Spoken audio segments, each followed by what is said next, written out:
Mediators from the 15-nation Economic Community of West African States, ECOWAS, have arrived in Mali for talks aimed at reversing this week's coup that saw President Ibrahim Boubacar Keïta and other officials held by mutineers. Keïta dissolved parliament and then resigned after being detained. The coup has been condemned abroad but celebrated by many in the country that is battling an Islamist insurgency and simmering political unrest. ECOWAS has taken a particularly hard line on the coup, shutting down borders and ending financial flows to Mali. Its delegation is led by Nigeria's former president, Goodluck Jonathan, who said that they will continue to engage Malian stakeholders until lasting peace is found. ECOWAS and the African Union have suspended Mali's membership, shut off borders and halted financial flows to the country. Meanwhile, the United States has suspended all cooperation with Mali's military until a political situation is clarified following the overthrow of President Ibrahim Boubacar Keïta by the army. The United States provides training and support to soldiers in Mali who fight affiliates of Al-Qaeda-linked militants who are active in the north and center of the country.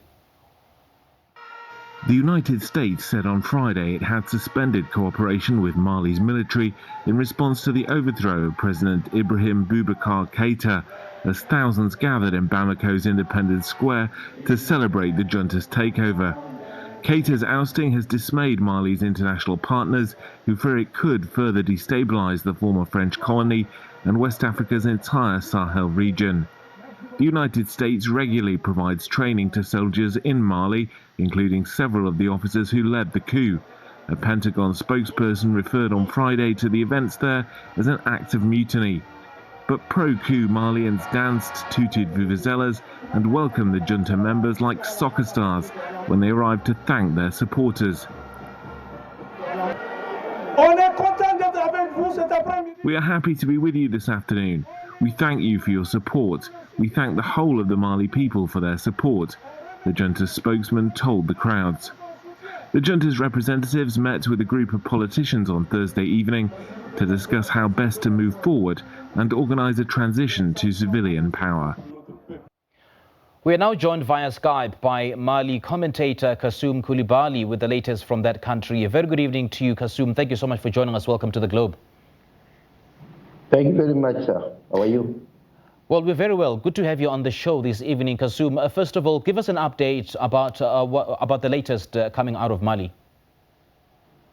Thank you very much. I think that today the delegation led by the former president of Nigeria, His Excellency Goodluck Jonathan, arrived in Bamako, and they have a short meeting with the National Committee for Salvation of People.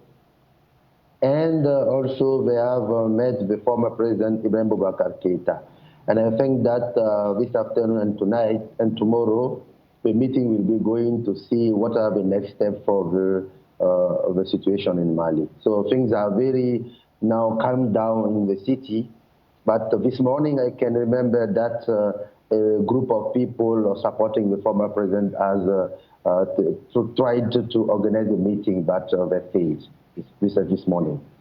So, Kassoum, what's the likelihood that ECOWAS will take a neutral and impartial stand, considering that both parties are unrelenting? As a matter of fact, the coup leaders say that they will not reinstate Keïta.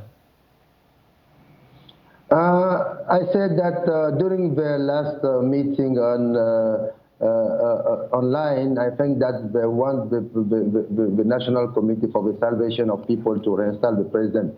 I think that this position is not technical possible because he has already resigned by himself, maybe because of the conditions.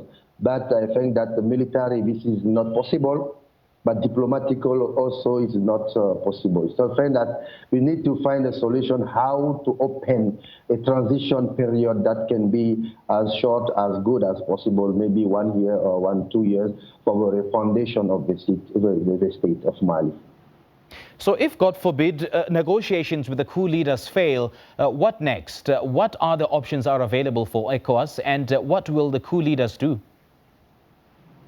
I am not sure the negotiation will fail. because I think that they are open for a political, solution on that time.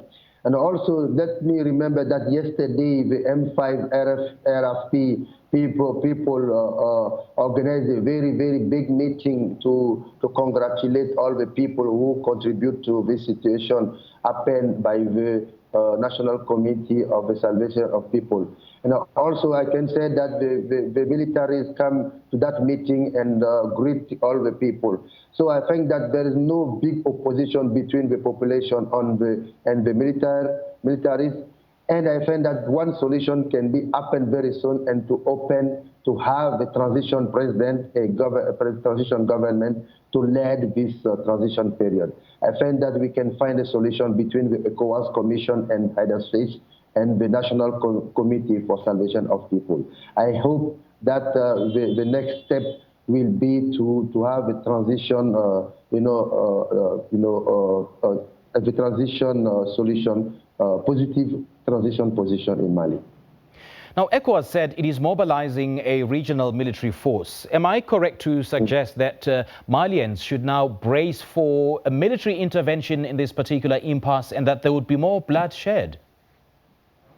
I'm not sure they can mobilize this military force to attack Mali, because let me tell you, if they need to mobilize this military force, I want to suggest them to use them to fight against terrorists and jihadists who are fighting in the north and Sahel region. This is what they have to do before bringing this military force to attack the National Committee of Salvation of People. I find that what we need now is to support and to assist the people of Mali, to assist the National Committee of the Salvation of People to find a political solution where we can have a transition period in Mali where civilians can lead this process, and to have a new constitution and to have a new institutions in place to lead the country in a peace process in line of the Alger agreements. So what's the point of regional and international bodies' intervention when Malians themselves, who are the key stakeholders about how their country should be run, are seemingly in full support of the coup? As a matter of fact, just yesterday, the Bamako Central Square exploded in celebration and Malians called it a victory for all Malian people. Yes, I can say that the international community have to make some statement like a formal situation. But when you see the situation in which the country is now, in the consequences of bad governance, of a lot of corruption inside the state itself, inside the government, inside the national institutions, and when we can see no one national institution is working very well now, most of the people who have been elected in some constituencies have failed. And we can see that we need a quick recovery for all the country and to let the people work. So I find that the international community now want to assist the country rather than trying to put them down again in that situation. I find that at the end of the day, all we can agree that we are in a bad situation. We need all the international community to bring our strengths together, our ideas together, our means together to make the country have a quick recovery even if we have this National Committee for the Salvation of the People. And I think that the meeting held yesterday can show that to all of the world that this situation is not against the people, but is something very welcome by the people of Mali. Do we know at this point of Keita's whereabouts? The former president Ibrahim Boubacar Keita is now in a good position, and I think that is in a good health when the military said.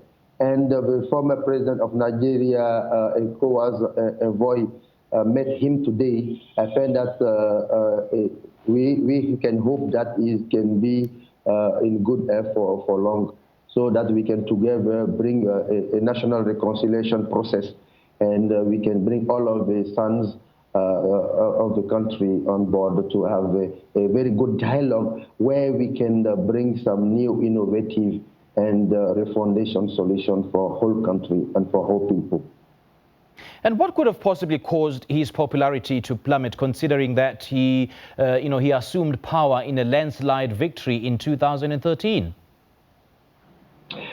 Yes, we can understand very well the situation. You know, when the former president came on board and power in 2013, it was something people are hoping as a savior of the country, because we left a period of challenging issues in the country. But as soon as possible, his family took a lot of position in the management of the state. And also, most of the people who are around him are not in a good behavior, and the governance system in place was very, very bad, and we can have a very, very deep corruption inside all of the level of the state. And what this position has been very frustrating for most of the citizen people as civilians, but also as military people. And when you can remember at the military level, a lot of money has been spent with the country to bring, materials and solutions for the army. But we can see that the position of the war is coming from the north to the south to the center now. But now we are afraid that it can join the south country. So those situations has bring a very unpopularity to the president, and the religious leaders as Imam Mahmoud Diko has decided to fight him, because there were ones who support him to bring him in the power in 2013. So I think that this is a situation very bad for him that led the military to intervene in that situation. Sure, and his detractors had wanted him out of office for quite some time now.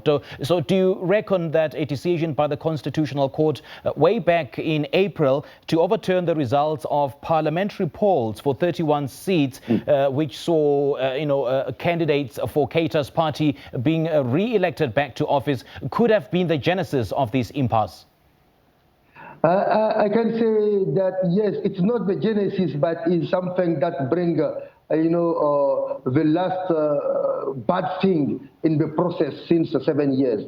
So can you remember more than 30 MPs has been elected, but at the end of the process, the Constitutional Court have decided to turn out the decision, the election of the people in another way to bring the president party's members on board. And that facilitates the election of someone who has not been elected by the people on ground.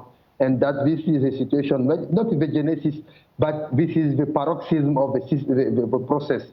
And I can say that even the election in 2018 has been very challenging for the people, because some people said that there is a lot of mistakes in the process of the election of the president himself and the second term. So I think that in Africa we need to have some good election to avoid such situation. No election can be destroyed by any court. We need to respect the vote of the people and to have transparency in all levels of the election process in Africa. All right, Mali commentator Kassoum Coulibaly with the latest coming out of Mali and joining us via Skype. Thank you so much for your time. Thank you, sir.